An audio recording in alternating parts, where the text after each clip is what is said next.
আসলে হিমন্ত বিশ্ব শৰ্মাৰ হৈছে কি আমি প্ৰশ্ন কৰিব বিচাৰিছোঁ ৰাজ্যৰ চৰকাৰখনে আসলে হৈছে কি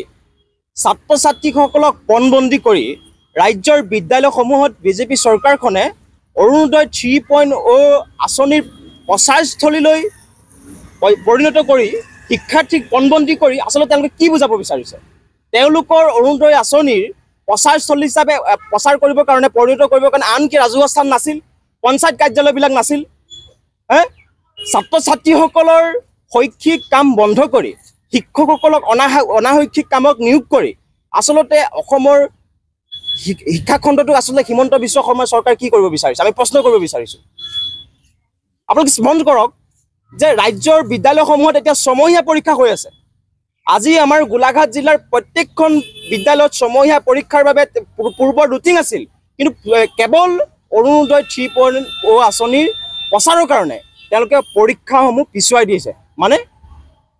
আসলে ছাত্ৰ ছাত্ৰীসকলৰ জীৱনক লৈ কিয় হেতালি খেলা হৈছে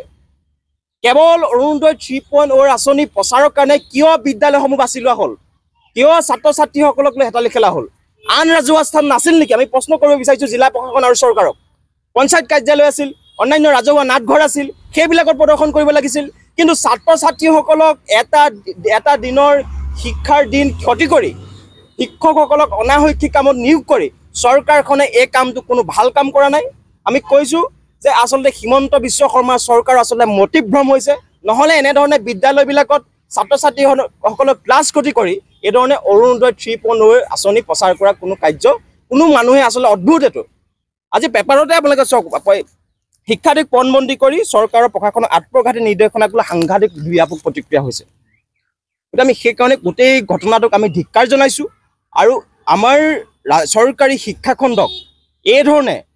অনাশৈক্ষিক কামত ব্যৱহাৰ কৰা কাৰ্যক আমি ছাত্ৰ মুক্তি সংগ্ৰাম সমিতিয়ে কোনো কাৰণত মানি লোৱা নলওঁ কাৰণ এইটো এটা ছাত্ৰ ছাত্ৰীৰ কাৰণে এটা আত্মঘাতী সিদ্ধান্ত ছাত্ৰ ছাত্ৰীৰ শৈক্ষিক জীৱন নষ্ট কৰা এটা সিদ্ধান্ত এনে সিদ্ধান্তই ছাত্ৰ ছাত্ৰীসকলৰ লগতে আনকি আমাৰ শিক্ষকসকলকো অনাশৈক্ষিক কামত নিয়োগ কৰি আমাৰ মূল্যৱান যিখিনি সময় এখন বিদ্যালয় সেই মূল্যৱান সময়খিনি তেওঁলোকে চৰকাৰে নষ্ট কৰিছে বুলি আমি ক'ব বিচাৰিছোঁ আৰু ক'ব বিচাৰিছোঁ যে অৰুণোদয় আঁচনি 3.0 প্ৰচাৰস্থলী হিচাপে স্কুলক যিটো ব্যৱহাৰ কৰিছে এইটো সম্পূৰ্ণৰূপে চৰকাৰে এটা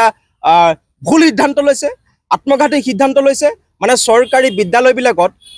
বিজেপি চৰকাৰে নিৰ্বাচনৰ প্ৰচাৰস্থলী হিচাপে ব্যৱহাৰ কৰিছে এইটো আমি কেতিয়াও মানি নলওঁ আমি সেইকাৰণে ক'ব বিচাৰিছোঁ অৰুণোদয় আঁচনি আমাৰ প্ৰত্যেকক দিয়ক এইটো আমাৰ ঠিকেই আছে কিন্তু এই প্ৰচাৰস্থলী হিচাপে বিদ্যালয়সমূহ বাছনি কৰাৰ ক্ষেত্ৰত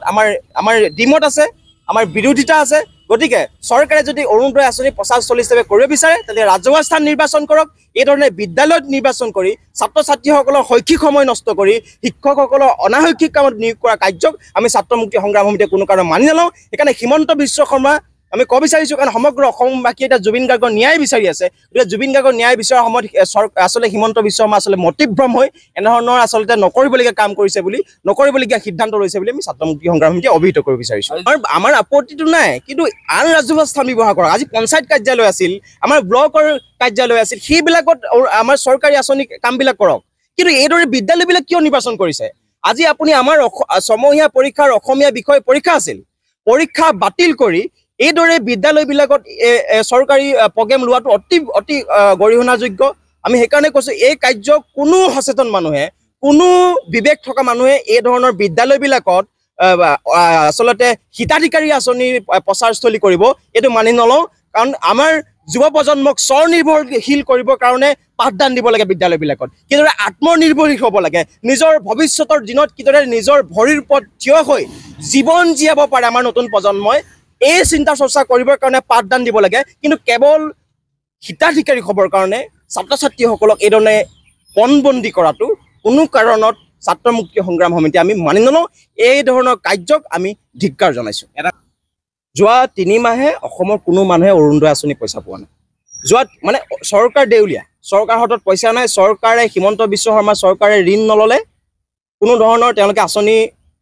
টকা দিব নোৱাৰে গতিকে 3 মাহে তেওঁলোকক বেংকে ঋণ দিয়া নাছিল সেইকাৰণে 3 মাহে অসমৰ কোনো মানুহে আপুনি প্ৰত্যেককে সোধক ইয়াত কোনো মানুহে অৰুণোদয় আঁচনি লাভ কৰা নাই গতিকে সেইকাৰণে আমি ক'ব বিচাৰিছোঁ আমি বিচাৰোঁ যে অসমৰ প্ৰতিগৰাকী মহিলাই প্ৰতিটো পৰিয়ালে অৰুণোদয় আঁচনি পাব লাগে কিন্তু অৰুণোদয় আঁচনিৰ নামত তেওঁলোকে প্ৰচাৰস্থলী হিচাপে বিদ্যালয়ক ব্যৱহাৰ কৰা কাৰ্যৰ কোনো অসমৰ মানুহে কোনো সচেতন মানুহে মানি নলয়।